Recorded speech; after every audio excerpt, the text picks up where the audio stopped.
अच्छा, तो हम जो है वो अब आगे जो है वो स्टार्ट करते हैं, जैसे स्टूडेंट आते जाएंगे, लेट देम कम लेटर। अच्छा, तो हमने अभी तक ये देखा कि बाज दफा आपके पास ऐसा केस होते हैं जिसके अंदर आपके पास जो डाटा है वो बुलियन के फॉर्मेट में आ रहा होता है। क्या हुआ भाई? अच्छा, तो आपके पास जो डाटा है वो बुलियन के फॉर्मेट में आ रहा होता है। इसके अंदर हमने ये देखा कि वेबसाइट अप है या नहीं है, अप या डाउन, इसका डाटा आपके पास बुलियन के फॉर्मेट में आ रहा होता है। कंपेन कन्वर्जन जो है वाज सक्सेसफुल और नॉट, ये भी डाटा आपके पास बुलियन के फॉर्मेट में आ रहा होता है। इसके अलावा डिजिटल मार्केटिंग में बहुत ज्यादा डाटा होता है जो कि आपको बुलियन के फॉर्मेट में मिल रहा होता है। मैंने सिर्फ यहाँ पे आपको ये दो एग्जांपल्स जो है वो जो है वो प्रोवाइड की हैं। मतलब आप इवन ये भी कह सकते हैं ईमेल एड्रेस इज वैलिड। अगर वैलिड है या नहीं है, दो ही आंसर होंगे, या तो वैलिड है या नहीं वैलिड। तो इसके अलावा जो है वो तीसरी ऑप्शन इसके अंदर अब आपके पास कोई नहीं है। तो जहां पे आपके पास दो ऑप्शंस आएंगे वहां पे आपने बुलियन जो है उसको यूज करना है। अच्छा, बाज दफा डाटा हमें बुलियन की फॉर्मेट में मिल भी जाता है और पता लगता है कि नहीं ये डाटा बुलियन में नहीं होना चाहिए था, this data could have been in any other format.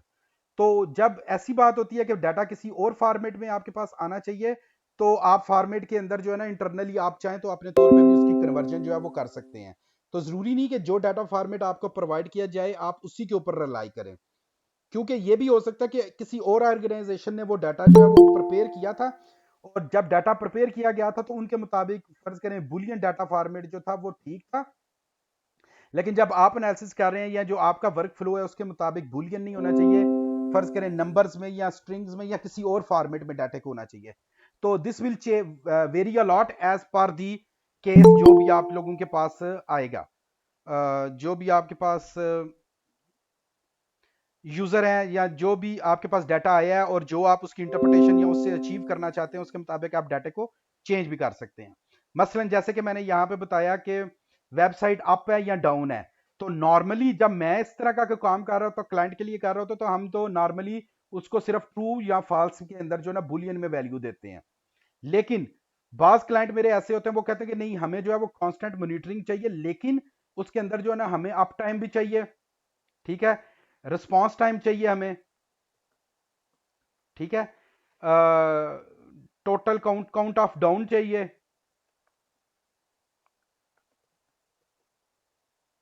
या जब वेबसाइट नॉट अवेलेबल है 404 एरर दे रही है, ठीक है। तो normal most of the people वो ट्रू या फॉल्स से खुश होंगे, भाई मेरी वेबसाइट डाउन है, मैं जाके चेक करूं कि मसला क्या है उसके साथ। लेकिन कुछ होंगे वो कहेंगे कि नहीं हमें ज्यादा इंफॉर्मेशन चाहिए। तो जो भी केस होगा उसके मुताबिक फिर आप इसको जो है वो एक्सटेंड करेंगे।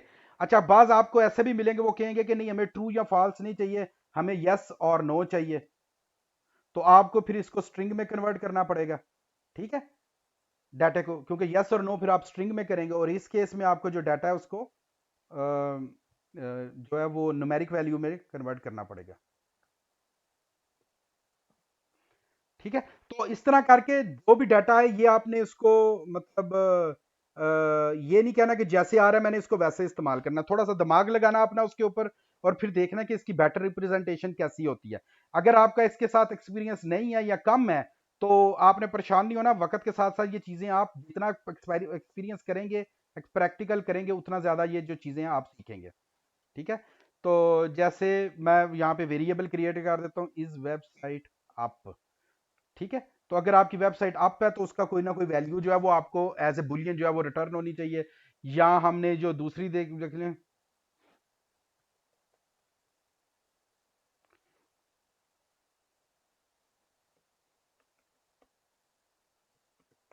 यूजर ने कोई प्रोडक्ट बाय किया या नहीं की, आप उसको ट्रू कर सकते हैं या फॉल्स कर सकते हैं। तो that's how you define your interfaces, और उसके अंदर आपके पास वेरिएबल आ गए, न्यूमेरिकल वैल्यूज आ गई, आपके पास बुलियन वैल्यूज आ गई, और आपके पास डेसिमल वैल्यूज आ गई। अच्छा, इसके साथ लास्ट सेशन में हमने डिस्कस किया था कि आपके पास डाटा टाइप्स जो है पाइथन के डाटा टाइप्स हैं, या हम कंटेनर का लफ्ज भी बाज़ दफ़ा यूज़ करते हैं, या प्रोबेबली बेटर लफ्ज ही कंटेनर है। उसको डिफाइन करने के लिए हमने दो किस्म के जो है ना सहारे लिए जाते हैं, एक तो हमारे पास म्यूटेबल होती हैं और दूसरे जो होते हैं हमारे पास इम्यूटेबल होते हैं। म्यूटेबल डाटा टाइप्स या कंटेनर्स हमारे पास वो हैं जिनको आप वैल्यूज को चेंज कर सकते हैं, ठीक है। और इम्यूटेबल वो हैं जिनकी वैल्यूज को आप चेंज नहीं कर सकते। जैसे कि हमारे पास एग्जांपल है, फर्ज करें लिस्ट। लिस्ट को हम बड़ी डिटेल में पहले भी देख चुके हैं, अब दोबारा बता देता हूं। List is just a collection of numbers, ठीक है, या कलेक्शन ऑफ एलिमेंट्स। यहां पे मैंने एग्जांपल के तौर पे डिजिट न्यूमेरिकल वैल्यूज जो है वो या डेसिमल वैल्यूज ली हैं, उनको आप अरे के अंदर एक में डाल देंगे, इस तरह बड़ी ब्रैकेट्स के साथ इसको डाल देंगे, और ये वाली वैल्यूज को आपने एक वेरिएबल या नाम के साथ असाइन कर देना है, ठीक है। इवन आप असाइन नहीं भी करेंगे तो जैसे ही आपने इस तरह करके भी इसको लिखा हुआ है, ब्रैकेट्स के अंदर इसको डाला हुआ है, इट्स स्टिल योर लिस्ट। और बेटर रिप्रेजेंटेशन के लिए, जैसे कि मैंने पहले भी आपको बताया, हम उसको कोई ना कोई नाम दे देते हैं, जैसे कि इस केस में मैंने इसको सीटीआर का नाम दिया। तो मेरी फर्ज करें 3 वेबसाइट्स हैं, 3 वेबसाइट का सीटीआर जो है वो मेरे पास ये आ रहा है। आप चाहें, और अब अगर फर्ज करें आपकी कोई वेबसाइट है, उसका सीटीआर फर्स्ट वेबसाइट का चेंज करना चाहते हैं, तो आप उसकी वैल्यू को इस तरह करके चेंज कर सकते हैं। पहली वैल्यू का जो इंडेक्स है उसको एक्सेस करें और उसको चेंज कर दें। ये चेंज करने का जो बिहेवियर है, ये आपको बताता है कि ये म्यूटेबल है या नहीं है। अगर किसी वजह से आप ये वैल्यू चेंज ना कर पाते तो ये इम्यूटेबल होती, क्योंकि हम चेंज कर सकते हैं तो ये म्यूटेबल है। और दूसरी बात ये है कि जब आप रे के सॉरी जो लिस्ट है उसके इंडेक्स को एक्सेस करेंगे, पाइथन में इंडेक्स हमेशा 0 से स्टार्ट होता है। 0 का मतलब है ये पहली वैल्यू है, 1 देंगे तो उसका मतलब है ये दूसरी वैल्यू है, और 2 देंगे तो उसका मतलब ये है कि ये तीसरी वैल्यू है, ठीक है।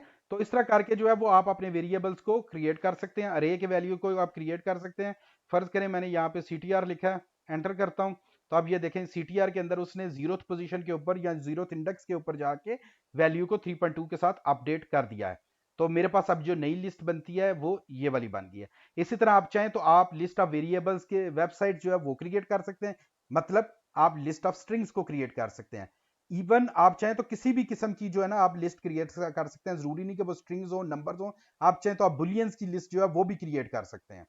तो options are unlimited, as per your use case आप इनको यूज कर सकते हैं। जैसे कि आप, मैंने यहाँ पे जो लिस्ट बनाई है उसको मैंने प्रिंट किया, आपके पास ये सारी की सारी वैल्यूज उसकी आ गई हैं। आप इवन चाहें तो आप फर्ज करें आपके पास एक और रे है, सॉरी लिस्ट है, जैसे कि लिस्ट ऑफ कंपटीटर्स, तो आप चाहें तो उन दोनों को कंबाइन भी कर सकते हैं। कंबाइन करने के लिए आपने सिर्फ और सिर्फ प्लस का जो साइन है वो एंटर करना है, और वो उन दोनों लिस्ट को जो है वो कंबाइन कर देगा, ठीक है। तो अगर आपके पास डाटा आ रहा है, फर्ज करें हमारे केस में लिस्ट ऑफ कंप्यूटर्स आ रही है और लिस्ट ऑफ वेबसाइट्स आ रही है, तो मैंने उसको कंबाइन कर दिया। ये भी हो सकता है कि आपके पास एक यूज केस ये हो सकता है कि आपके पास फर्ज करें 2 साइट मैप्स हैं एक वेबसाइट के, तो वेबसाइट के जो साइट मैप्स आ रहे हैं आपके पास, फर्स्ट साइट मैप से फर्ज करें 10 आपके पास लिंक्स आए हैं, दूसरी वाले साइट मैप से भी 10 लिंक्स आए हैं आपके पास, ठीक है, जो यूआरएल्स हैं उसके। तो उन दोनों को अगर आप कंबाइन करना चाहते हैं, वो दोनों डिफरेंट किस्म की लिस्ट के अंदर हैं, तो सिंपली प्लस के साइन के साथ आप उसको कंबाइन कर सकते हैं। इस केस में हमने उनको as a list of website और लिस्ट ऑफ कंप्यूटर के साथ मैंने इसको एक्सप्लेन किया है। ये वाली वैल्यूज क्या क्यों हमने ली हैं, इसके बारे में लास्ट सेशंस में हम जो है ना डिटेल में डिस्कस कर चुके हैं। लेकिन आइडिया ये है कि आपने जब भी दोनों को कंबाइन करना है, इकट्ठा करना है, तो आप प्लस का बटन जो है वो यूज करेंगे। इसी तरह बाज दफा ऐसे होता है कि हमारे पास कुछ ऐसे यूज केसेस होते हैं जिनके अंदर हमें डिक्शनरीज की जरूरत पड़ती है। अब डिक्शनरीज क्या है, बिल्कुल जैसे आप अपने घर में कंप्यूटर पे या अपने डेस्कटॉप, अपने लाइब्रेरी के अंदर आपने डिक्शनरीज देखी होंगी, इंग्लिश लैंग्वेज की डिक्शनरी देखी होगी। उसके अंदर क्या होता है, आपके पास एक इंडेक्स होता है और उसकी एक्सप्लेनेशन होती है। मसलन आप जाके ऑक्सफोर्ड की डिक्शनरी को ओपन करते हैं और वहां पे जाके देखते हैं, फर्ज करें गूगल, और गूगल के अगेंस्ट जाके उसको देखेंगे तो पता चलेगा कि भाई गूगल एक सर्च इंजन होता है, उसकी एक्सप्लेनेशन होगी, ठीक है, या उसकी ट्रांसलेशन होगी। फर्ज करें ब्रेड, ब्रेड का एक लफ्ज आपने देखा तो उसके अगेंस्ट ट्रांसलेशन आपको जाके मिलेगी रोटी, या ठीक है, तो उसकी या उसकी थोड़ी सी एक्सप्लेनेशन या डिटेल या ट्रांसलेशन कुछ भी मिल जाएगी इंफॉर्मेशन। तो इसका मतलब ये होगा आपके पास एक इंडेक्स होगा और उसके अगेंस्ट कोई ना कोई वैल्यू होगी। सेम इसी कॉन्सेप्ट को लेके हमारे पास पाइथन के अंदर डिक्शनरीज होती हैं, जिसके अंदर आपके पास कोई ना कोई इंडेक्स होता है और उसके अगेंस्ट कोई ना कोई वैल्यू होती है। हमने ये एग्जांपल ली थी कि फर्ज करें पाकिस्तान हमारा एक कंट्री है, हम कंट्रीज की एक डिक्शनरी बनाते हैं, और उसके अगेंस्ट मेरे पास पाकिस्तान एक कंट्री है जो कि साउथ एशिया में है, जर्मनी एक कंट्री है जो कि सेंट्रल यूरोप के अंदर है। जब आपने ये वाली डिक्शनरी बनानी है और उसके साथ आपने क्या करना है, एक डिक्शनरी की जो आइटम है उसको दूसरी से सेपरेट करने के लिए हमेशा आपने कॉलन जो है, कॉमा जो है वो यूज करना है, और इंडेक्स और वैल्यू के अगेंस्ट दरमियान में आपने डबल कॉल जो जो 2 पॉइंट्स है ये कॉलन, इसको यूज करना है, और इन सारी वैल्यूज को आपने करली ब्रैकेट्स के अंदर जो है वो डाल देना है। ये वाला जो स्ट्रक्चर है, इसके जरिए जो आप अपनी डिक्शनरीज जो है वो क्रिएट करेंगे। इसके अलावा भी तरीके होते हैं, जैसे डिक्ट का वैल्यू जो है, वेरिएबल जो है, जो नाम है, आप ये भी यूज कर सकते हैं। ठीक है, अभी के लिए आप जब डिक्शनरी क्रिएट करेंगे तो आप सादा तरीके से इसको इस तरह क्रिएट करेंगे, ज्यादा इसको कॉम्प्लिकेट ना करें। Dictionary is just there where you have an index value and then its explanation. ठीक है, और ये हमारे पास बहुत ज्यादा तादाद में यूज होती है जब हम डाटे को डाउनलोड करते हैं। तो अगर आपके पास डाटा जेसन फाइल फॉर्मेट के अंदर आ रहा है तो मोस्ट ऑफ द केसेस में हम जो है ना डिक्शनरीज को बहुत ज्यादा जो है वो यूज कर रहे होते हैं। फर्ज करें किसी एक वेबसाइट का कोई ना कोई डाटा है, तो मैं यहाँ पे फर्ज करें एक डिक्शनरी बना रहा हूँ वेबसाइट्स की, और मैंने एक ये डिक्शनरी बनाई हुई है, और इसके अंदर मैंने रखा हुआ है, फर्ज करें मेरी पहली वेबसाइट है, उसका नाम मैंने रख दिया, और मैं इसके अंदर रख देता हूं। अब मैं इसके अंदर चाहूं तो मैं आगे अरे भी दे सकता हूं, या मैं इसका टेक्स्ट भी दे सकता हूं, मैं कुछ भी दे सकता हूं यहाँ पे वैल्यू। ठीक है, और मैं इसका नाम देता हूं this is SEO wings website about data science. कुछ भी आपने जो भी उसका नाम देना, आप उसकी अरे दे सकते हैं। आप चाहें तो आप यहाँ पे इसके अंदर जो है वो मजीद वैल्यूज भी ऐड कर सकते हैं, जैसे कि मैंने यहाँ पे की। आप कोई कह सकते हैं डिजिटल मार्केटिंग, कुछ भी। तो इस तरह करके आप, जरूरी नहीं कि आपने एक वैल्यू देनी है यहाँ पे, आप किसी किस्म का कोई भी कंटेनर जो है वो यूज कर सकते हैं। जैसे कि मैंने यहाँ पे पहले लिस्ट का कंटेनर यूज किया, या हम आगे सेट के कंटेनर या दूसरे कंटेनर्स को भी यूज करेंगे। आप डिक्शनरीज के अंदर उनको जो है वो डाल सकते हैं। आप इवन चाहें तो आप डिक्शनरी के अंदर डिक्शनरी भी बना सकते हैं, जैसे कि ये है। ठीक है, पहले आपको ना इसको थोड़ा सा पीछे वाले को बता दे। तो जब आप इसको एग्जीक्यूट करते हैं तो आपके पास एक चीज होती है कीज, जिसको मैंने इंडेक्स बोला था, और उसके बाद जो है वो मेरे पास उनके अंदर वैल्यूज कौन कौन सी हैं, वो वाली वैल्यूज आपको यहाँ पे ये बता देगा। और अब हम लेते हैं वो एग्जांपल जो मैंने अभी थोड़ी देर पहले टाइप की है, और वो वैल्यू है वेबसाइट्स की। तो फर्ज करें मैंने एक वेबसाइट बनाई, मैंने एक बनाई है अपनी डिक्शनरी बनाई है, उसके अंदर मैंने सारी वेबसाइट्स रखी हुई हैं। उसके अंदर मैं एक दोबारा डिक्शनरी बना रहा हूं, और उस डिक्शनरी को मैं कह रहा हूं, फर्ज करें इसका नाम मैंने रखा है कि इसकी जो CTR है वो मेरे पास 2.9 है, 3.9 है। और उसके बाद जो है वो मैंने कॉमा दिया, और उसके बाद मैंने लिखा टोटल विजिटर्स।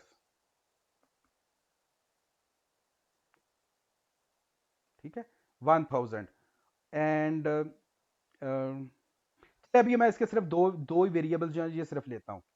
तो अब आप जब नोट करें तो आपने ये देखा कि आप इवन चाहें तो डिक्शनरी के अंदर आप इस तरह करके डिक्शनरी जो है वो भी बना सकते हैं। इसको हम एंटर करते हैं, मैं यहाँ पे जाके इसको चाहूँ तो मैं प्रिंट भी कर सकता हूँ।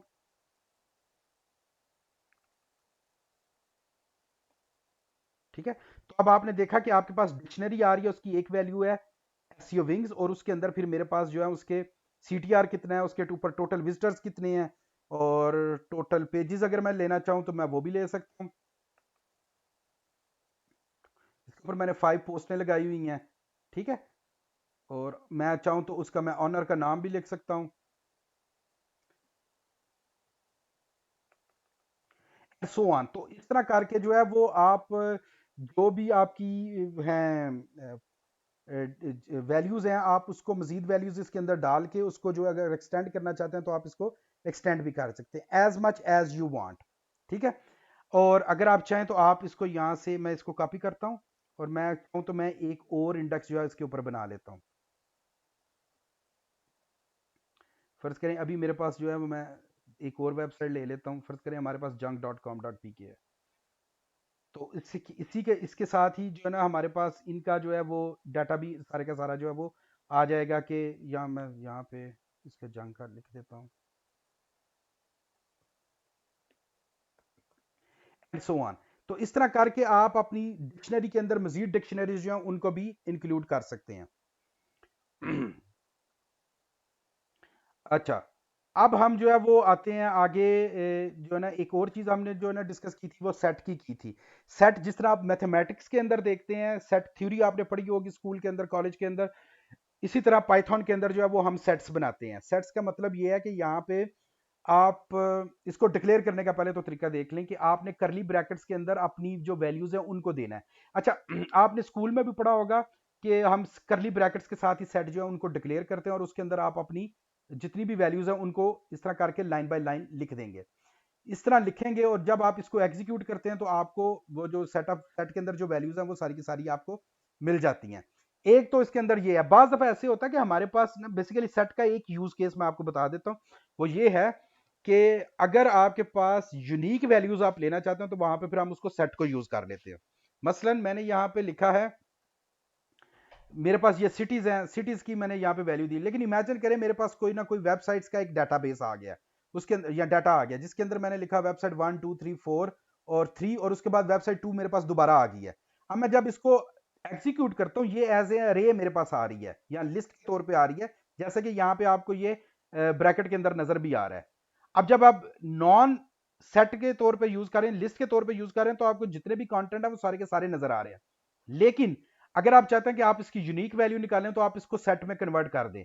जो ही आप इसको सेट के अंदर कन्वर्ट करेंगे, कन्वर्ट करने के लिए आपने डिक्लेयर तो इसको इसके साथ किया था, आपने जब इसको कन्वर्ट करना है, कन्वर्ट आप ऐसे सेट के साथ भी कर सकते हैं, लेकिन फॉर द टाइम बिंग जब आप इसको लिस्ट से सेट में कन्वर्ट करेंगे तो you have to explicitly tell that this is a set. Set लिखें और उसके बाद उस वेरिएबल का नाम दें, उस लिस्ट का नाम दें, तो वो उसको सेट में कन्वर्ट कर देगा। जैसे ही मैं इसको एग्जीक्यूट करता हूं तो अब आप देखें कि जो वेबसाइट नंबर 2 है वो 2 दफा नहीं अब आएगी, अब 1 दफा लिखी नजर आएगी। तो इसकी एक और प्रैक्टिकल एग्जांपल ये हो सकती है कि फर्ज करें आपकी वेबसाइट है, उसके ऊपर आपने 100 पेजेस जो हैं वो इंस्टॉल किए हुए हैं, ठीक है। अब जब आप 100 पेजेस 100 पोस्टें लगाई हुई हैं, 100 पोस्टें लगाने का मतलब ये है, और आप किसी वजह से ये भूल चुके हैं कि कहीं आपके ऊपर कोई डुप्लीकेट पोस्ट नहीं लगा दिया, आपने एक ही आर्टिकल 2 दफा तो नहीं आपने पोस्ट कर दिया। तो इमेजिन करें आपके पास एक लिस्ट ऑफ पोस्ट आ रही है जो आपकी वेबसाइट के ऊपर है या आपके कंप्यूटर के तौर पे है। जब आप उसको लेंगे और उसको अगर आप सेट में कन्वर्ट करें तो आपको यह पता चल जाएगा कि अच्छा पहले जो मेरी लिस्ट थी उसमें फर्ज करें 100 थे, और जो मेरी सेट आ रही है उसके अंदर फर्ज करें मेरे पास 10 हैं, या सॉरी 90 हैं, 90 आर्टिकल्स आ रहे हैं। तो इसका मतलब है कि 10 आर्टिकल्स जो है वो मैंने 2 दफा पब्लिश किए हुए थे या वो ऑलरेडी एग्जिस्ट कर रहे थे। तो इस तरह करके आपको यह पता चल जाता है कि भाई इस वेबसाइट के ऊपर कितने आर्टिकल्स जो हैं वो लगे हुए हैं। इसी तरह एक और चीज ये होती है कि फर्ज करें आप, जैसे हम यहाँ पे एक मिसाल ले लेते हैं, तो आप कोई भी एक आर्टिकल खोल लें, मैं यहाँ से खोल लेता हूँ, ये एसईओ के एक का फर्ज करें आर्टिकल मैं खोलता हूँ। जब आप यहाँ पे एसईओ के एक आर्टिकल खोलते हैं तो आप ये देखेंगे कि यहाँ पे मैंने ये यूआरएल्स लगाए हुए हैं। अब मैंने कितने यूआरएल्स बार बार लगाए हुए हैं, फर्ज करें मैंने अपनी वेबसाइट से जो आउटबाउंड लिंक दिए हुए हैं वो मैंने 5 वेबसाइट्स को आउटबाउंड लिंक्स दिए हुए हैं, लेकिन हर वेबसाइट को अगर मैंने 2 2 दफा या एक से ज्यादा दफा दिए हुए हैं मुझे पता नहीं चल रहा। तो उसको पता करने के लिए तरीकाकार ये है कि आप सारे के सारे आर्टिकल जितने भी हैं उनको यहाँ पे डाउनलोड कर लें, उनकी लिस्ट बना लें। लिस्ट कैसे बनानी है वो वेब स्क्रैपिंग के चैप्टर में हम देखेंगे। आपकी लिस्ट जब बन के आ जाएगी तो आपको पता चलेगा अच्छा ये मेरे पास आ गए हैं सारे के सारे मेरे जितने भी आउटबाउंड लिंक्स हैं। अब उसका जब आप सेट बनाएंगे तो आपको यूनिक आउटबाउंड लिंक्स जो हैं वो भी पता चल जाएंगे। और जब इनके अंदर दोनों के अंदर चेंजेस होंगी, मतलब ये अगर 4 आउटबाउंड लिंक्स हैं आपके और यूनिक जो है वो 3 है, तो इसका मतलब है एक लिंक को आपने 2 दफा आउटबाउंड लिंक दिया हुआ है, which is not probably not a good, मतलब 99% केसेस में आपको ऐसा नहीं करना चाहिए मार्केटिंग करते वक्त। क्यों नहीं करना चाहिए? क्योंकि आप 2 दफा जो है वो एक ही पेज को लिंक जूस जो है वो पास करने की कोशिश कर रहे हैं। तो हम नॉर्मली एक दफा करते हैं। और दूसरी बात ये होती है कि आप जिन कंपिटिटर्स को फर्ज करें लिंक्स दे रहे हैं, क्या आपने उनको लिंक देना भी है या नहीं देना। फर्ज करें आप अपने ही कंप्यूटर को बैक लिंक दे रहे हैं, आउटबाउंड लिंक दिया आपने, वो आपके अपने ही कंप्यूटर को जा रहा है, तो उसका भी अगर आपने चेक करना है तो फिर हम ये इस तरह की लिस्ट बना के इसके अंदर जो है उसको चेक कर सकते हैं। तो लिस्ट की बहुत ज्यादा इंप्लीकेशन है, सेट जो है उनकी भी बहुत ज्यादा इंप्लीकेशन है। आप चाहें तो आप सेट को कंबाइन भी कर सकते हैं। इसके ऊपर मैं अभी मजीद ज्यादा नहीं बोलूंगा क्योंकि हमारे पास आज का लेक्चर में ना टाइम भी थोड़ा कम रह गया। इसको जो बाकी चीजें रहेगी उनको जरा क्विकली जो है वो रिवाइज कर ले। अच्छा, इम्यूटेबल डाटा टाइप्स में मैंने बताया था वो इम्यूटेबल डाटा टाइप्स वो हैं जिनकी कंटेंट को इटसेल्फ आप चेंज नहीं कर सकते, जैसे कि स्ट्रिंग्स हैं। स्ट्रिंग्स जो है वो इम्यूटेबल है, ठीक है। अच्छा, स्ट्रिंग से मुराद ये है कि अगर आपने फर्ज करें एक दफा city is equal to Lahore लिखा और दूसरी दफा आपने city is equal to Gujranwala लिखा, दैट्स फाइन, ये आप कर सकते हैं चेंज, आपने होल कंटेंट चेंज किया है। लेकिन अगर आप किसी स्पेसिफिक वैल्यू को चेंज करना चाहते हैं, जैसे कि मैंने सिटी -2 टाइप किया यहां पे, अगर मैं इसको एग्जीक्यूट करता हूं तो आप देखते हैं कि जो लाहौर है -2 का मुराद ये है कि ये बैक साइड से इसको जो है वो इंडेक्स कर रहा है, ठीक है। अगर आप 0 करेंगे तो वो मतलब जो है वो पहले वाले को करेगा, और दूसरे वाले को करेंगे -2 से करेंगे तो ये बैक साइड से इसको स्टार्ट करेगा। हम इसको रिपीट करके जो है ना एक दफा देख लेते हैं, मैं बता भी देता हूं आपको। आप फर्ज करें यहाँ पे 0 देते हैं, तो 0 से देने से आपको पता चला कि ये एल से स्टार्ट हो रहा है, दैट मीन्स लाहौर। और अगर आप यहाँ पे 1 देते हैं तो इसका मतलब ये है कि इसके सेकंड वाली वैल्यू को ले रहा है। लेकिन अगर यहाँ पे आप -1 देते हैं तो इसका मतलब है ये ई को लेगा जो कि लास्ट में आ रहा है।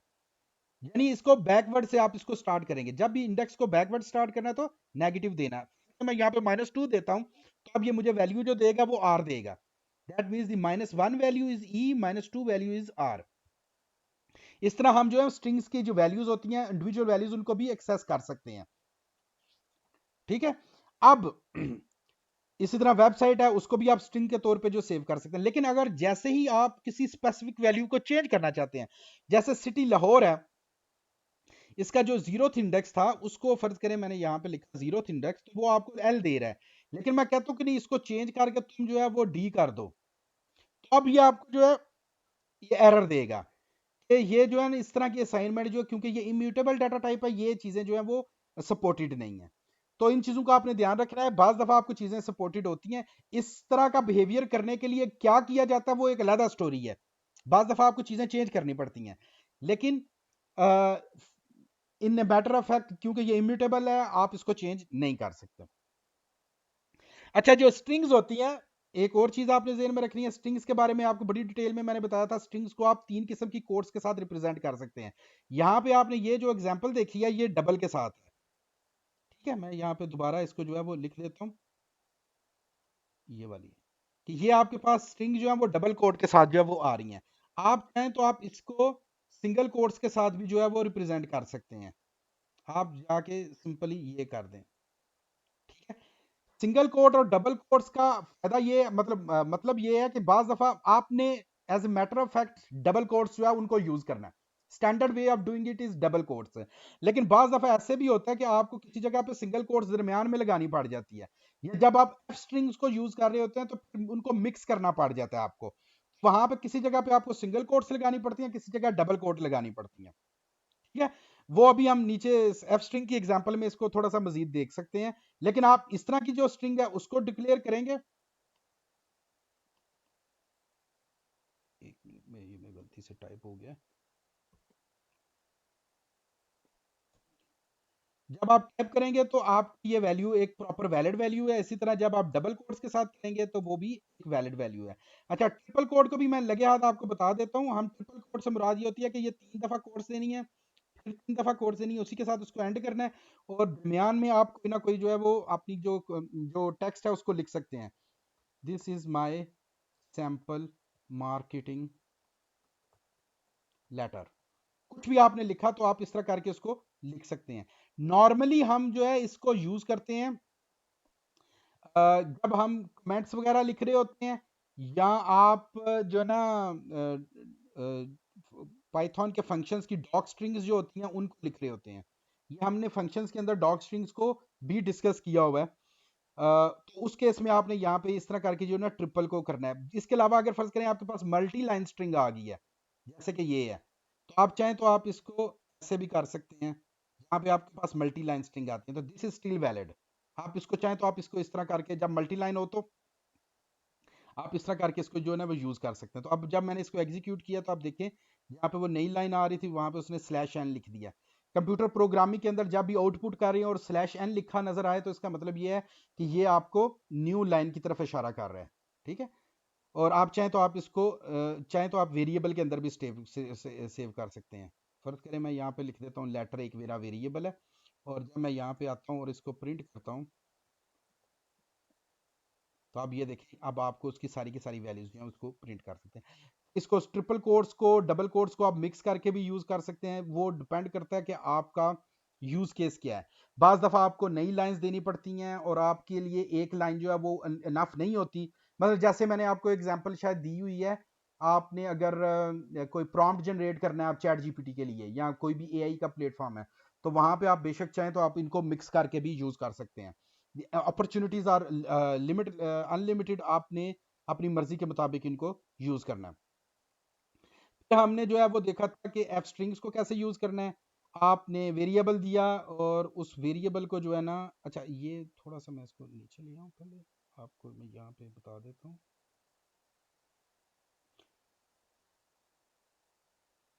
आप जब पाइथन में अंदर कोई भी स्ट्रिंग बनाते हैं ना, जैसे मैंने यहाँ पे लिखा है, तो आपको ये नजर आ रहा है welcome to data science, print की कमांड देंगे, उसके अंदर स्ट्रिंग लिखेंगे तो ये उसको प्रिंट कर देगा। आप चाहें तो वो दो स्ट्रिंग्स को कामा के साथ या दो वेरिएबल्स को या दो वैल्यूज को आप कामा के साथ भी जो है वो प्रिंट करवा सकते हैं, जैसे कि ये सेकंड केस में मैंने किया हुआ है। ठीक है। आप एक काम ये भी कर सकते हैं, इसको मैं थोड़ा सा मजीद नीचे ले जाता हूँ एरो के साथ। मेरे ख्याल में इसका जो सीक्वेंस है वो ठीक नहीं था। अच्छा आप चाहें तो आप अपनी जो प्रिंट की या आउटपुट की स्टेटमेंट है उसके अंदर जो है वो इस तरह करके नंबर जो हैं उनको भी यूज कर सकते हैं। आप चाहें तो इवन नंबर्स के वेरिएबल्स को भी इस तरह करके जो यूज कर सकते हैं। तो आप ये देखें कि आपके पास जो अपॉर्चुनिटीज हैं वो बहुत ज्यादा आ जाती हैं, आपके पास जो वर्सटैलिटी है वो बहुत ज्यादा आ जाती है। जैसे कि हमने यहाँ पे देखा कि ये हमारे पास CTR हमने कामा के साथ किया था, तो जो आप एफ स्ट्रिंग को कर रहे होंगे तो आप इस तरह करके ब्रैकेट के अंदर स्टार्ट करेंगे एफ के साथ, और ब्रैकेट के अंदर जो है वो आप उस वेरिएबल का नाम दें, तो फिर भी आप जो है इस तरह करके अपनी जो प्रॉम्प्ट जो प्रिंट आउट है उसको जनरेट कर सकते हैं। तो यहाँ पे जो है वो आप जब चैट जीपीटी वगैरह या इस तरह के किसी सिस्टम के लिए प्रॉम्प्ट जनरेट करना चाह रहे हैं तो आप इस अप्रोच को यूज कर सकते हैं। ठीक है। जैसे आप कहते हैं कि जी ये, बल्कि मैंने यहाँ पे लिखा भी हुआ है ये वाला, कि जी आपने इस वेबसाइट के लिए इस टाइटल के साथ इतनी वर्ड लिमिट का जो है वो एक ब्लॉग मेरे लिए जनरेट करना है। तो ये तो बड़ी सिंपल सी मतलब माय पॉइंट ऑफ व्यू से nonsense example, nonsense in the sense कि इस तरह करके हम प्रॉम्प्ट नहीं लिखते। Prompt is much more intuitive than just typing this bunch of lines here. आपने कहीं से भी इंटरनेट से आपको अच्छा प्रॉम्प्ट मिलता है, आप उस प्रॉम्प्ट को यहाँ पे पेस्ट करें, और उसके बाद अपने वेरिएबल्स जो हैं उनके नाम को आप चेंज कर लें, वेरिएबल्स को उसके अंदर फीड करें, और अल्लाह अल्लाह हैर सल्ला, इस तरह करके आप अपने प्रॉम्प्ट को ऑटोमेट कर सकते हैं। अच्छा हमने प्रॉम्प्ट्स को भी देख लिया हुआ है। अब यहाँ पे हम आते हैं, हमने इस तरह करके वेबसाइट के जनरेटर को भी चेक किया था कि आप जब हम वेबसाइट्स बना रहे होते हैं, HTML का कोड जनरेट कर रहे होते हैं, तो आप जो है ना एफ स्ट्रिंग्स को यूज करके अपना जो है वो कोड जनरेट कर सकते हैं। जो रियल वेबसाइट्स होती हैं पाइथन के अंदर, वहां पे हम इस तरह करके वेबसाइट को जनरेट नहीं करते। उसके लिए हमारे पास थर्ड पार्टी पैकेजेस होते हैं, लाइब्रेरीज होती हैं जिनको हम यूज करते हैं। जैसे टेम्पलेटिंग लैंग्वेज है, जिंजा 2 है, मतलब हम उसके जरिए जो है वो वेबसाइट बनाते हैं। ये जो एग्जांपल आपको यहाँ पे नजर आ रही है ये वेरी बेसिक है, सिंपल आपको ये समझाने के लिए कि आप जब स्ट्रिंग को आउटपुट कर रहे होते हैं या प्रिंट कर रहे होते हैं तो इट्स नॉट नेसेसरी कि आपने सिंपल कोई टेक्स्ट प्रिंट करना है। आप चाहें तो आप अपना कोड या जावास्क्रिप्ट या CSS इस तरह की कोई भी चीज़ जो है उसको जनरेटर के अंदर डाल के प्रिंट कर सकते हैं। तो ये एक छोटा सा जनरेटर है जो कि HTML का टाइटल और बॉडी जो है उसको जनरेट करता है। और इस तरह करके ये जो है वो आपका कंप्लीट जो है वो रिजल्ट आ जाता है आपके पास। अच्छा इसको भी थोड़ा सा मैं ऊपर कर देता हूँ आपके रेफरेंस के लिए, कि वेरिएबल्स के अंदर आप चीज़ों को कैसे जो है वो यूज़ करते हैं।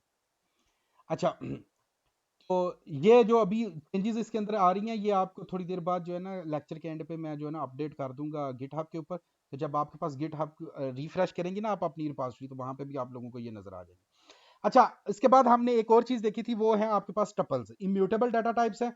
ये हम यूज करते हैं जब आप एक ही डिफरेंट किस्म का या एक ही किस्म के जो डाटा सेट्स हैं उनको मल्टीपल वेरिएबल्स को इकट्ठा शो करना चाह रहे होते हैं। जैसे कि हमने देखा मेरे पास ये दो वैल्यूज हैं, ये दो वैल्यूज को मैंने एक ही वेरिएबल के अंदर रिप्रेजेंट करना है। तो मैं उसके लिए क्या करता हूं कि मैं ये जो छोटी ब्रैकेट्स हैं ये लेता हूं और उनके दरमियान कॉमा लगा देता हूं। तो आपके जो वेरिएबल्स हैं जो वैल्यूज हैं वो कॉमा के जरिए जो है वो सेपरेट हो रहे हैं, लेकिन ये एक ही वेरिएबल के अंदर जा रहे हैं। जैसे कि इस केस में ए है, तो आप इंडिविजुअल वैल्यूज को इस तरह करके एक्सेस कर सकते हैं। ए ऑफ वन जो कि फर्स्ट वैल्यू है, फर्स्ट वैल्यू से मुराद यहाँ पे क्या है, सेकंड वैल्यू। क्यों? First value is always with zero. तो अगर आप फोर को एक्सेस करना चाह रहे थे तो उसके लिए आपको यहाँ पे जीरो लिखना पड़ेगा, तो आपके पास यहाँ पे फोर आ जाएगा। अगर आप वन लिखेंगे तो इसका मतलब है सेकंड वैल्यू, क्योंकि इंडेक्स पाइथन में जीरो से स्टार्ट होता है। एडवांटेज इसका क्या है? एडवांटेज इसका ये है कि बाज दफा प्रोसेसिंग करते हुए हमारे पास बहुत सारी ऐसी चीजें आती है जिन पे आपके पास जो यूजर से इनपुट आ रही होती है वो सिंगल आ रही होती है, और आपने उसको ब्रेक डाउन करना होता है, स्प्लिट करना होता है। तो वहां पे फिर हम जो है ना इस तरह की जो टपल्स वगैरह बना के उनको एक्सेस करते हैं। जैसे कि यहाँ पे फर्ज करें आपको यूजर की तरफ से ये इंफॉर्मेशन आ रही है कि भाई आपकी वेबसाइट जो है वो ये है और उसके ऊपर नंबर ऑफ विजिटर्स ऐसे आ रहे हैं। अब डाटा तो आपके पास ये आ गया एक वेरिएबल में, तो अगर आपने इसको दो वेरिएबल्स में अनपैक करना है, इसको हम टेक्निकली बोलते हैं टपल अनपैकिंग। तो आप सिंपली उस वेरिएबल के को जो है ना इक्वल टू के साइन के साथ, ये जो ऑपरेटर है इसको हम बोलते हैं असाइनमेंट ऑपरेटर, इसके जरिए जो है आप इन दो वेरिएबल्स के अंदर डाल दें उसको। पहला वेरिएबल आपका वेबसाइट का नाम आ जाएगा, दूसरा वेरिएबल जो है वो आपका नंबर ऑफ विजिटर जो है वो आ जाएगा। इस तरह करके जब आपके पास डाटा आ रहा होता है वेबसाइट से, तो आप उसको इस जो है वो डिवाइड करते हैं। जैसे कि हमने एग्जांपल देखी थी, साइट मैप्स की भी एग्जांपल है, जैसे अभी ये नीचे भी आ रही है वो साइट मैप की एग्जांपल। तो साइट मैप के अंदर भी आपके पास डिफरेंट किस्म के जो वेरिएबल्स होते हैं, अब उसका यूआरएल भी हो सकता है, उसके अलावा उसकी क्रिएशन डेट होती है जिसको हम लास्ट मोड बोलते हैं साइट मैप के अंदर। तो इस तरह करके अगर आपको कोई सिस्टम है जो ये चीजें एक ही वेरिएबल के अंदर दे रहा है कॉमा के साथ सेपरेटेड, तो ये एक टपल के फॉर्मेट में आ रहा है, लेकिन आपके पास डाटा यहाँ पे एज ए साइट मैप के तौर पे स्टोर हो रहा है। लेकिन आप चाहते हैं कि नहीं, मुझे साइट मैप नहीं चाहिए, मुझे ये दोनों वैल्यूज सेपरेटली चाहिए, ठीक है, या ये पेज लॉक के तौर पे आ रहा है, तो आप सिंपली क्या कर सकते हैं कि आप इन तीनों को एक अलग-अलग वेरिएबल के अंदर जो है वो अनपैक कर सकते हैं। उससे पहले आपको ये देखना पड़ेगा कि आपका जो डाटा आपके पास आ रहा है वो एक टपल के फॉर्मेट में आ रहा है। अगर टपल के फॉर्मेट में नहीं आ रहा, तो फिर आपको उसको खुद टपल के फॉर्मेट में कन्वर्ट करना पड़ेगा। ठीक है, तो टपल के फॉर्मेट में कन्वर्ट कैसे करते हैं, आपने उसको क्या देना है, ये वाला कॉमा देना है। हम एक एग्जाम्पल के तौर पे यहाँ पे देख लेते हैं, वो ये वाली चीज़ मैंने पहले आपको अभी तक नहीं बताई। फ़र्ज़ करें यहाँ पे ये प्रायोरिटी आ गई, तो मैं यहाँ से यहाँ पे जो है ना एक एग्जांपल के तौर पे आपको दे देता हूँ। फ़र्ज़ करें आपके पास एक डाटा है वर्जन का, वर्जन का डाटा है कि आपके पास एक सॉफ्टवेयर है, उसका वर्जन है 4.2.1, ये सॉफ्टवेयर का वर्जन है, या आपकी वेबसाइट का डाटा है, ये डाटा आपके पास इस फॉर्मेट में आ रहा है। अब जब भी हम सॉफ्टवेयर वगैरह बनाते हैं तो हम यहाँ पे तीन चीज़ें रखते हैं, इसका मेजर वर्जन होता है। ये आपको अगर आज तक नहीं पता था तो अभी आप ज़हन में बिठा लें कि जब भी सॉफ्टवेयर बनाते हैं तो 99% केसेस में हम ये स्ट्रक्चर जो है वो यूज़ करते हैं। माइनर वर्जन होता है और उसके पास हमारे पास रिवीजन होती है। तो जो पहली वैल्यू है इसके अंदर, ये आपके पास मेजर आ रही है, फिर इसके बाद माइनर आ रही है, और फिर इसके बाद ये रिवीजन आ रही है। रिवीजन नॉर्मली बड़ा नंबर भी हो सकता है, जैसे कि ये है। अब ये तीन चीजें एक स्ट्रिंग के अंदर आ रही हैं आपके पास, तो इसको आपने अनपैक करके इंडिविजुअल मेजर, माइनर और रिवीजन कैसे निकाल लेंगे, उसके लिए फिर हम जो है वो टपल को यूज करते हैं। वो कैसे करते हैं, इसको मैं अगर यहाँ पे स्प्लिट कर दूं, और मैं स्प्लिट करता हूँ वर्जन को कॉमा के साथ, सॉरी डॉट के साथ, जहां पे भी डॉट आ रहा है वहां पे तुम उसको जो है वो स्प्लिट कर दो। ठीक है, अब जब आप इसको स्प्लिट करते हैं तो आप ये देखेंगे कि जो स्प्लिट है वो बेसिकली एक स्ट्रिंग के ऊपर ऑपरेशन लगाया गया, जो कि आपको दे रहा है अरे की फॉर्मेट में आउटपुट दे रहा है। एक ऑप्शन तो आपके पास ये है, दूसरी ऑप्शन ये है कि आप इसको जो है वो टपल के अंदर जो है वो कन्वर्ट कर लें। अब टपल के अंदर, अच्छा, इनके अंदर से भी आप जो है ना ये काम कर सकते हैं। आप कहते हैं कि स्प्लिटेड वर्जन है, फर्ज करें मेरे पास,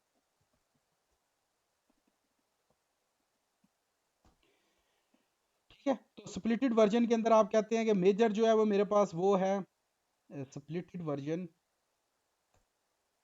जो पहली वैल्यू है मेरे पास स्प्लिटेड की वो मेजर है, सॉरी,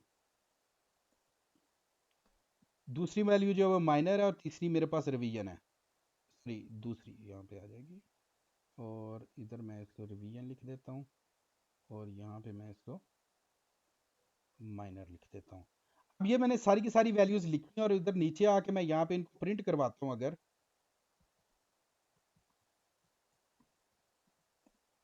तो आप नोट करेंगे कि ये वाली तीनों चीजें जो हैं ये अब अनपैक होके यहाँ पे आ गई हैं। लेकिन इसके अंदर अब मसला ये है कि इसके लिए देखें आपको ये कितनी ज्यादा लाइनें जो हैं वो लिखनी पड़ी हैं।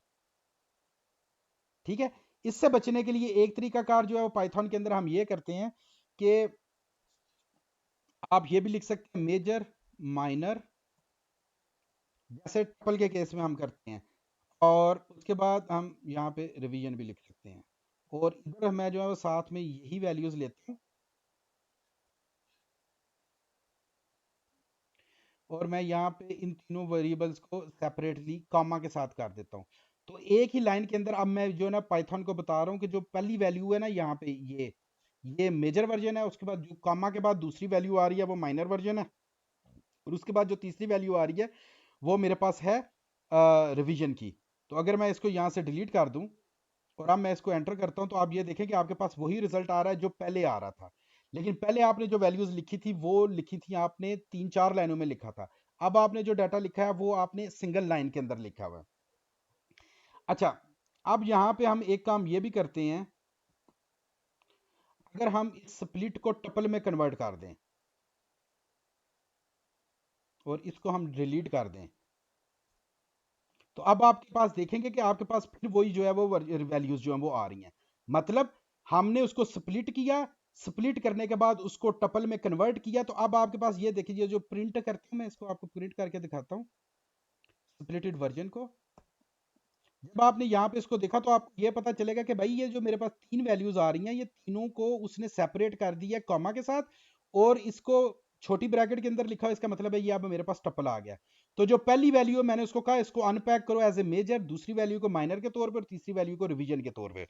तो इस तरह करके आपके पास जो डाटा आ रहा है, डाटा को आप एक फॉर्मेट से दूसरे फॉर्मेट में कन्वर्ट कर सकते हैं। और टपल का हमारे पास एडवांटेज ये होता है कि हम एक छोटी एक ही लाइन के अंदर जो है ना इजीली जो है ना हम अपने वेरिएबल्स को अनपैक कर सकते हैं।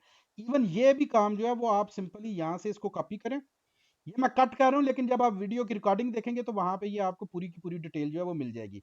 आपने सिंपल एक लाइन लिखी है, और अब आप देखें कि आपने उसको वर्जन को स्प्लिट किया और उसका टपल बनाया, और टपल जो है वो ऑटोमेटिकली इसमें से पहले वाले को मेजर कर देगी, दूसरे वाले को माइनर कर देगी, और तीसरे वाले को रिवीजन के वेरिएबल में डाल देगी। ये देखें अब आपके पास ये तीनों के तीनों इन्फॉर्मेशन जो है वो आ गई है।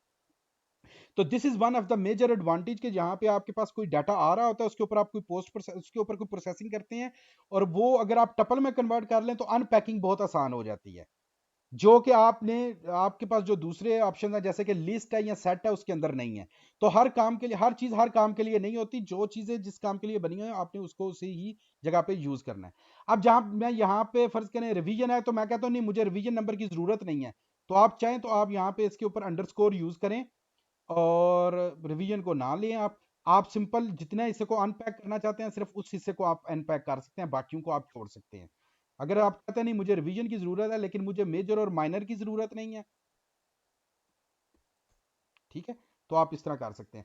इमेजिन करें, मैं आपको एग्जांपल के तौर पे बता रहा हूं, आपके पास एक एग्जांपल आ रही है वर्जन की, मैंने एग्जांपल बताई थी 6.2.1198, कुछ इस तरह करके लिखा हुआ है, मुझे नहीं पता अभी ये करेक्ट है कि नहीं। लेकिन इमेजिन करें ये वर्ड प्रेस का रिवीजन नंबर है, आपने डाटा स्क्रैप किया इंटरनेट से, और आपको यह पता चला कि आपके कंप्यूटर ने जो है ना ये, बल्कि इसको थोड़ा सा मजे का बनाते हैं, 5.9 है, आपके कंप्यूटर की जो वर्ड प्रेस इंस्टॉल हुई है उसका रिवीजन नंबर वर्जन नंबर ये है। अब जब आप इसको अनपैक करते हैं माइनर, और रिवीजन आप जब इसके ऊपर लगाते हैं तो आपको पता चलता है कि भाई आपका कंप्यूटर तो वर्ड प्रेस 5.9 यूज कर रहा है, और इस वक्त जो करंट वर्ड प्रेस का नंबर है वो 6.2 है। इसका मतलब है आपका जो कंप्यूटर है वो सोया हुआ है, वो अपने सिस्टम को अपडेट नहीं कर रहा है। तो simple even using this information from scrap data you know that if your computer is up to date और नॉट, उसकी वेबसाइट ओल्ड तो नहीं है, कहीं पे वो ये तो नहीं कर रहा कि उसकी वेबसाइट अपडेट ही नहीं हो रही। तो यहां से भी आपको पता चल जाता कि ये वेबसाइट रनिंग में है या डेड है या इसका क्या सीन है, ठीक है। इसको कंपेयर कैसे करना है वो आपने इफ और एल्स की जो कंडीशंस हैं उसके साथ करना है। ये हम अभी थोड़ी देर बाद मैं आपको दोबारा रिवाइज भी करवा देता हूँ उनको वहां पे। और यहाँ पे क्योंकि वो आउट ऑफ कॉन्टेक्स्ट हो जाएगी अगर मैं यहाँ पे उसको एक्सप्लेन करूँ, तो आप इस तरह करके जो है वो इफ और एल्स की कंडीशन जो है वो लगा सकते हैं, और आपको ये पता चल जाएगा कि आपके वेब कंप्यूटर की जो वेबसाइट है वो अप टू डेट है या नहीं है। तो that's is one of the major reason जब आपको जो है ना वर्जन और वर्जन की अनपैकिंग करनी, टपल में कन्वर्ट करना और उसकी अनपैकिंग करनी है, तो आपको ये बहुत ज़्यादा यूजफुल होगी। और अगर आपने कोई इन्फॉर्मेशन मिस करनी है तो you can easily miss it out, it's not a problem. और इसी तरह आप चाहें तो आप लिस्ट ऑफ टपल्स जो है वो भी बना सकते हैं, जैसे कि मैंने यहाँ पे बनाई हुई है यूआरएल और उसकी लॉर्ड मॉडिफिकेशन डेट है। आप इसके ऊपर जब आइटरेट करते हैं तो आप इसको इंडिविजुअली आइटरेट कर सकते हैं। ये मैंने यहाँ पे पहले डाल दिया है, लेकिन मेरा ख्याल है इसको इसको मैं यहाँ से जो है ना अभी रिमूव कर देता हूँ, अदरवाइज ये जो है ना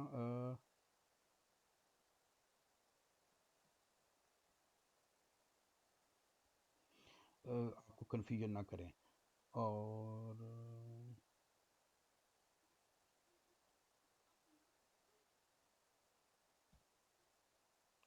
अच्छा जी, तो आपने जब टपल अनपैकिंग करनी है तो आपने सिर्फ यहाँ तक जो है ना इसको देखना है, ये वाली जो इन्फॉर्मेशन है यहाँ तक। एंड इनफैक्ट आप चाहें तो आप इसको इसकी बजाय जो है ना ये वाला काम भी कर सकते हैं, ये वाला थोड़ा सा इसको अच्छा करते हैं। और आप चाहें तो आप अंडरस्कोर के साथ चाहें तो आप वैल्यूज़ को जो है ना इग्नोर भी कर सकते हैं। तो ये प्रोसीजर है टपल का। इसके अलावा अब हम देख लेते हैं क्विकली के कंडीशनल स्टेटमेंट्स क्या होती हैं। जब आपके पास डाटा आ रहा होता है और डाटे के ऊपर आपने कोई कंडीशनल एनालिसिस करना है, फ़र्ज़ करें आपकी वेबसाइट का CTR हाई है या लो है, ये आप अगर देखना चाहते हैं तो आप इफ़ की कंडीशन के साथ उसको चेक कर सकते हैं मसलन। और यहाँ अगर आप चाहते हैं कि नहीं मैंने देखना है कि मेरा जो कंप्यूटर है उसने जो सॉफ्टवेयर इंस्टॉल किया हुआ है, वर्डप्रेस इंस्टॉल किया हुआ है, आया वो वर्जन 5 है या वर्जन 6 है, तो आप चाहें तो आप यहाँ पे वर्जन का वेरिएबल बनाएं और उसके साथ उसको कंपेयर करें। अगर वो वर्जन 6 से नीचे की तरफ है तो इसका मतलब है कि his website is not up to date. तो सिंपल एक इफ एल्स की कंडीशन के साथ आप ये देख सकते हैं कि उसकी वेबसाइट अप टू डेट है या नहीं है। ठीक है, या जो भी करंट वर्जन है उसके साथ आप उसको कंपेयर कर सकते हैं। उसके लिए आपको करना ये होगा कि आप यहाँ पे आएँ और यहाँ पे लिखें WP करंट वर्जन। फ़र्ज़ करें मुझे नहीं पता इस वक्त क्या चल रहा है, 6.9.0 है फ़र्ज़ करें, सॉरी 9 तो नहीं है, ये 2 होगा कुछ। और इधर आप आएँ और आपने कहा है कि वर्डप्रेस का जो कंप्यूटर का वर्जन है वो क्या है। ये आपको वेब स्क्रैपिंग से नॉर्मली मिल जाता है। मैं यहाँ पे लिख भी देता हूँ, वेब स्क्रैपिंग मिल जाता है और ये आपके यहाँ पे मिल जाएगा 5.8 है।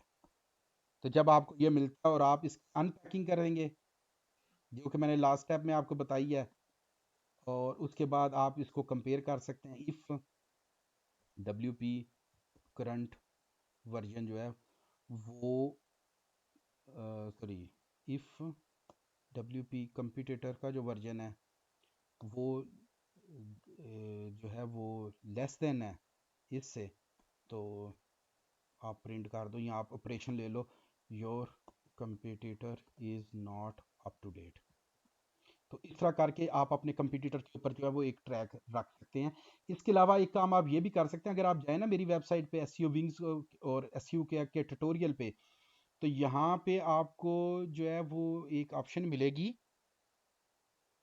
अगर आप जाएं डेट की पर,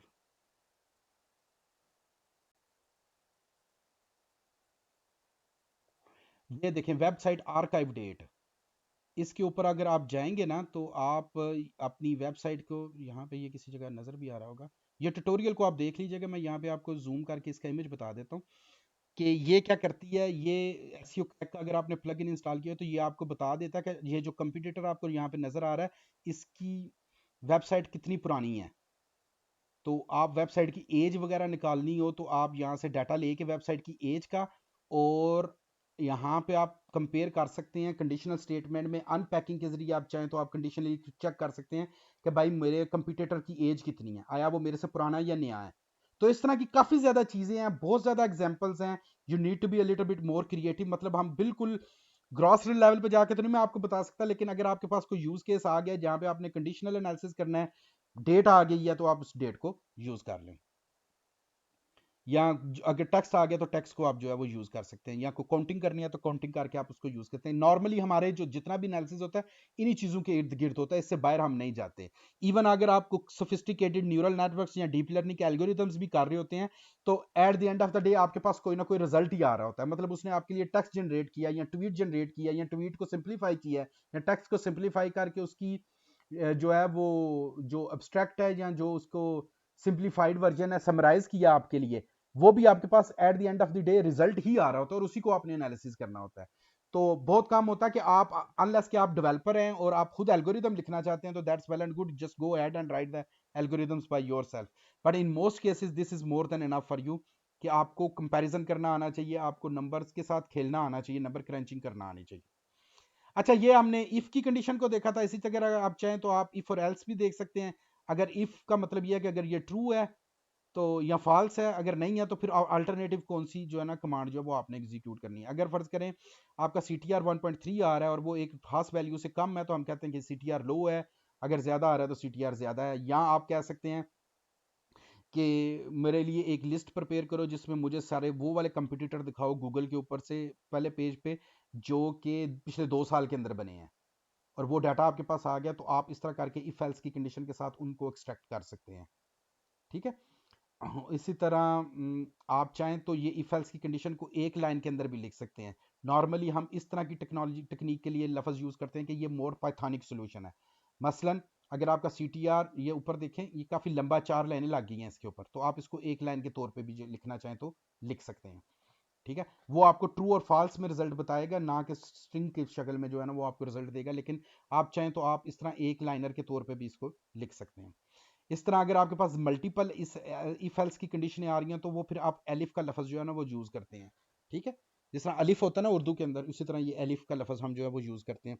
तो इसमें आप कंडीशंस वगैरह लगा सकते हैं कि आपका सी टी आर लो है या हाई है या एवरेज है, या इसी तरह की कोई भी आपने जो है वो एनालिसिस करना है। मसलन आप ये कह सकते हैं कि मेरी जो वेबसाइट है इसका जो डाटा है, इसकी गूगल के ऊपर मुझे सिर्फ जो फर्स्ट पेज के ऊपर only show the competitors on first page, तो आपके जो कंपिटिटर हैं उनको वो फर्स्ट पेज से आपको निकाल के दिखाए। या आप ये कह सकते हैं कि फर्स्ट पेज पे निकाल के दिखाए, लेकिन वो वाली वेबसाइट जो पिछले 2 साल के दरमियान बने हैं, मेरे वो कंपिटिटर जो सिर्फ 2 साल पुराने हैं। तो इस तरह के एनालिसिस हम अफिलिएट मार्केटिंग के अंदर बहुत ज़्यादा करते हैं, क्योंकि यहाँ से हमें वो वाले कंपटीटर मिलते हैं जो हम नॉर्मली, मैं उसको कहता हूँ बैचमेट टेक्निक, कि जो आपके साथी ब्लॉगर्स हैं, आप उनका डाटा या उनकी एनालिसिस वगैरह को दे के तो फिर उसके मुताबिक अपना मतलब कंपटीटर एनालिसिस करते हैं। तो वहाँ पे ये चीज़ें जो है वो काफ़ी ज़्यादा यूज़ होती हैं। इफ और एल्स की कंडीशंस को आप जो है वो यूज़ कर सकते हैं।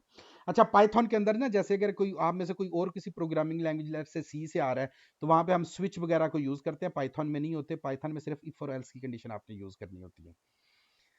अच्छा, एक और इम्पॉर्टेंट चीज़ है, बाज़ दफ़ा ऐसे होता है कि आपको ना बार-बार एक ही ऑपरेशन जो है वो किसी चीज़ के ऊपर, डाटा के ऊपर अप्लाई करना पड़ रहा होता है। इसको हम बोलते हैं लूपिंग, लूप कर रहे हैं आप उसके ऊपर।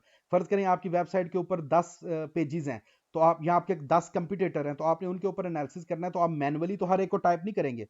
तो उसकी बजाय आप ये करते हैं कि आप कहते हैं कि जी सबको एक लूप के अंदर डाल देते हैं और कहते हैं कि उनके ऊपर फलां-फलां जो एनालिसिस हैं वो आप मुझे करके दें। मसलन उनकी हर मतलब एक वेबसाइट है, उसके 10 पेजेस हैं, तो आप कहते हैं हर पेज के ऊपर जाओ और हर पेज के ऊपर से मुझे मेन कीवर्ड निकाल के दो, या हर पेज के ऊपर जाओ और मुझे उसके मेन कीवर्ड की कीवर्ड डेंसिटी निकाल के दिखाओ। ठीक है, तो इस तरह करके आप जो है वो लूप के जरिए रिपीटेड ऑपरेशंस जो है उनको जो है वो एग्जीक्यूट कर सकते हैं। जैसे यहाँ पे मैंने यूआरएल का सेट बनाया हुआ है, जैसे कि नॉर्मली हम जो है वो उसके अंदर देते हैं, साइट मैप के अंदर देते हैं। तो आप ये देखें, उसके अंदर मैं चाहूँ तो मैं इंडिविजुअली लूप लगाई हुई है, और लूप के अंदर मैं जाके उसको कह रहा हूँ कि मुझे यूआरएल दो, यूआरएल को अनपैक करो, क्योंकि यूआरएल मेरे जो है वो एज ए टपल आ रहे हैं, उनको अनपैक करो, और अनपैक करने के बाद मुझे इंडिविजुअल वेरिएबल्स में उनकी वैल्यूज जो है उनको दिखाओ। तो ये आपको यहाँ पे उस प्रोसीजर को करके दिखा रहा है। इसी तरह आपके पास ये हो सकता है कि आपके पास एक लिस्ट ऑफ कंपिटिटर्स है, तो आप चाहते हैं कि नहीं, मैंने लिस्ट ऑफ कंपिटिटर्स जो है उनको जो है वो करना है, उनके ऊपर आइटरेट करना है। आप ये वाली प्रोसीजर यूज कर सकते हैं, लिस्ट बनाएं उसकी कंपिटिटर्स की। ठीक है, ये हमने लास्ट सेशंस के अंदर डिटेल में किया, कैसे बनाई है लिस्ट, मैनुअली किया था हमने। और जो फ्यूचर के सेशंस आएंगे, जब डाटा के साथ हैंडलिंग करेंगे, तो फिर हम इनको ऑटोमेटिकली भी जो है वो क्रिएट करेंगे, या हम गूगल की शीट से लेंगे कि ऑटोमेटिकली गूगल की शीट में से उनको उठाए। तो ये दोनों चीज़ें जो है ना हम नेक्स्ट डाटा हैंडलिंग के सेशन में इनको देखेंगे। और जब वो आ रहे हैं तो उसके ऊपर उनको, आपने अगर कोई एनालिसिस करना है तो आप वो कर लें, अगर नहीं करना तो दैट्स वेल एंड फाइन। मतलब यहाँ पे मैंने इफ एंड एल्स की कंडीशन के साथ एक छोटा सा एनालिसिस किया है कि अगर कंपटीटर जो है वो एंड हो रहा हो डॉट ऑर्ग पे, तो वो मेरा कंपटीटर है, अदरवाइज जो है ना मतलब वो मेरा नॉट माई कंपटीटर। यानी मैं सिर्फ और सिर्फ कंपटीटर ऑर्ग वाली डोमेन्स जो है ना वो उनको कंपीट जो है ना वो कर रहा हूँ, एज ए कंपटीटर जो है वो मैं लेना चाह रहा हूँ। बाकियों को आप चाहें तो आप इग्नोर कर सकते हैं। ठीक है, इसी तरह आप इफ और एल्स को भी कंबाइन करना चाहें तो आप जो है वो कंबाइन कर सकते हैं। हेल्प के बारे में मैंने आपको ऑलरेडी बताया हुआ है। हेल्प अगर आपने लेनी है तो आप क्वेश्चन मार्क देंगे वेरिएबल के नाम के साथ, अपने फंक्शन के नाम के साथ, मतलब रेंज है या लेंथ है, आप चाहें तो आप लेंथ दे सकते हैं, तो वो आपको उसकी जो है हेल्प वो निकाल के देगा। क्विकली बिफोर अवर सेशन एंड्स, ये वाली जो है ना सेशन, इसके बाद मैं तीसरे एक और लिंक आपके साथ अभी शेयर कर देता हूँ उनके लिए, स्पेशली जिनके क्वेश्चंस हैं। अगर आपने लूप को फॉरवर्ड लगाना है तो आप इस तरह करके फॉरवर्ड लगाएंगे लूप 1 से लेकर 10 या 11 तक, और एक का गैप देंगे, स्टार्ट करेंगे, स्टॉप करेंगे और इंटरवल देंगे, रेंज देंगे। फर्ज करें मैंने यहाँ पे लिखा फॉर वैल्यू इन रेंज 1 से लेकर 11 तक। 11 का मुराद ये है कि ये बेसिकली 11 को काउंट नहीं करता, बेसिकली 10 तक जाती है। आपकी लूप हमेशा एक लेवल नीचे की तरफ आती है, क्योंकि आपका जो इंडेक्स है वो 0 से स्टार्ट हो रहा होता है। और आपने इंटरवल देना कि आपने हर एक वैल्यू के बाद इसको एग्जीक्यूट करना है। अगर आप यहाँ पे 2 देंगे तो फिर वो हर 2 वैल्यूज के बाद उसको एग्जीक्यूट करेगा, 1 को करेगा, 3 को करेगा, 5 को करेगा, 7 को करेगा। लेकिन अगर आप फर्ज करें यहाँ पे 3 के बाद देते हैं तो फिर वो हर तीसरी वैल्यू के ऊपर उस ऑपरेशन को परफॉर्म करेगा। तो ये इंटरवल आपने जेन में रखना है। मैं यहाँ पे डिफॉल्ट जो वैल्यू है वो 1 होती है। और अगर आपने लूप को रिवर्स में चलाना है तो रिवर्स में चलाने के लिए ये है कि आपने स्टार्ट वैल्यू जो है वो बड़े वाली देनी है, जब फॉरवर्ड चलानी है तो स्टार्ट वैल्यू छोटी देनी है और उसके बाद एंड वैल्यू देनी है। रिवर्स में चलाते हुए पहले बड़ी वैल्यू देनी है और फिर छोटी वैल्यू देनी है, और आपने इंडेक्स जो बताना है वो ऑटोमेटिकली बताना है कि जी मुझे इंटरवल जो है वो नेगेटिव में लेके जाना है। तो जैसे कि हमने यहाँ पे किया वो उसको नेगेटिव में लेके जा रहा है, मैंने 10 से लेकर 1 तक जो है वो प्रिंट करवाया। ये रिवर्स होता है। इसी तरह ये हमने ऑलरेडी देखा हुआ है कि आप लिस्ट के ऊपर जो है वो जो ना आइटरेट कैसे करते हैं, ये इधर मैंने ऊपर जो है वो इसको एक्सप्लेन किया हुआ है ऑलरेडी। इसको बेसिकली मेरे ख्याल में आप रहने दें, इसको मैं यहाँ से डिलीट कर देता हूँ और इसको यहाँ से मैं कट कर देता हूँ और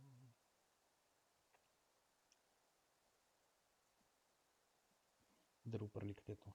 तो आपके पास कोई भी अरे हो तो आप उसके ऊपर जो है वो उसको ऑपरेशंस को लगा सकते हैं। तो ये हमारा तरीका फॉरवर्ड लूप का, बैकवर्ड लूप का। इसके अलावा हमने फाइल ऑपरेशंस को भी देखा था। फाइल ऑपरेशंस में आपने फाइल को रीड कैसे करना है, आपने राइट कैसे करना है, ये हमने देखा था। हमने ये भी देखा था कि फर्ज करें आपने जनरेटर के जरिए HTML पेज जनरेट किया है, उसको रीड कैसे करना है और राइट कैसे करना है। यहाँ पे फर्ज करें आपके पास जनरेटर एक टेक्स्ट है,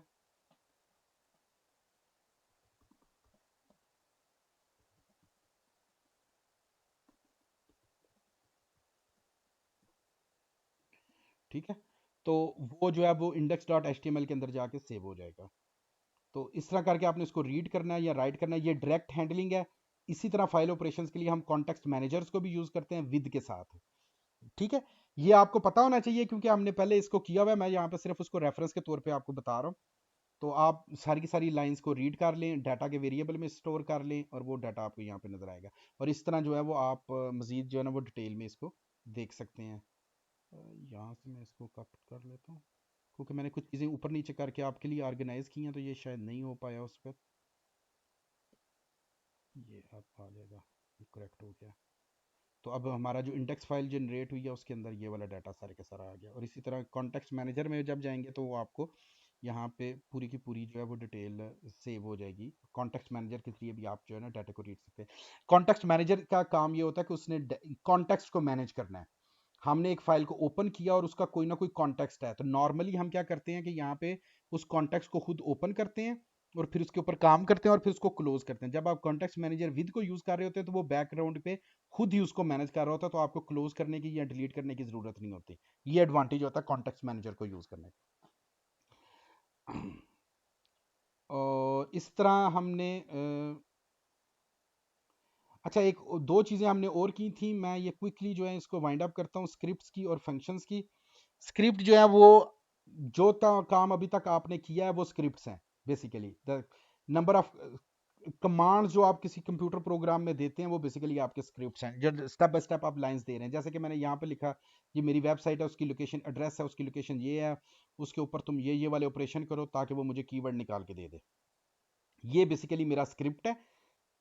आप 2+2=4 लिखें, आउटपुट 4 आएगी, वो भी एक स्क्रिप्ट है।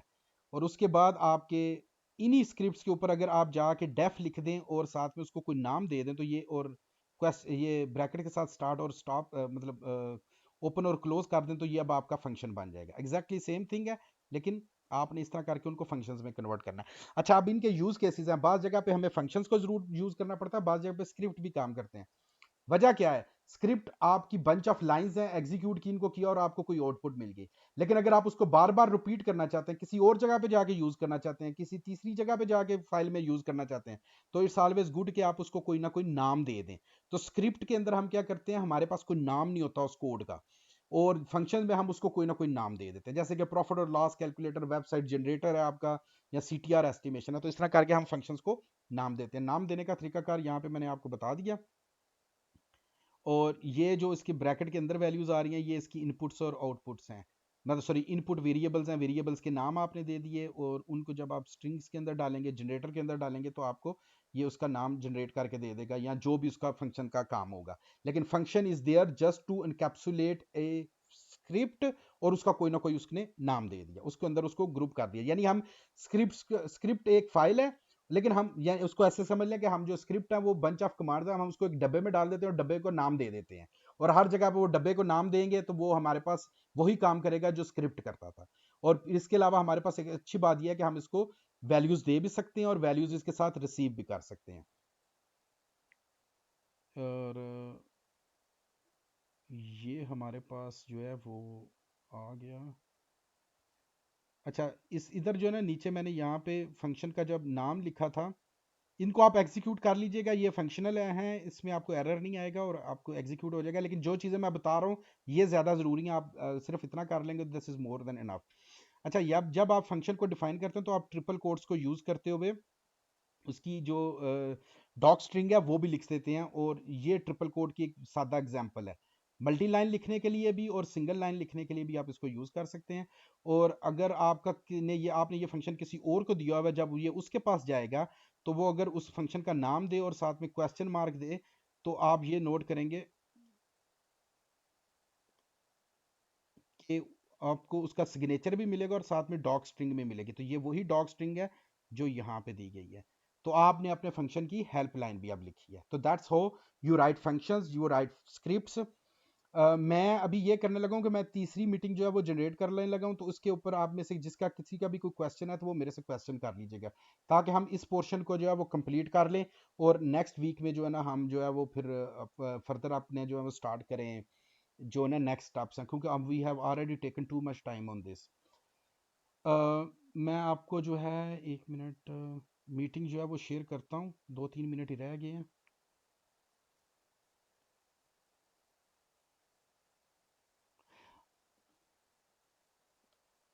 मैं ऐसा करता हूँ कि मैं ना व्हाट्सएप के अंदर वो थर्ड मीटिंग जो है वो शेयर करता हूँ, तो आप काइंडली वहाँ से जो है ना वो ज्वाइन कर दें। इसको मैं अभी जो है ना क्लोज करने लगा हूँ,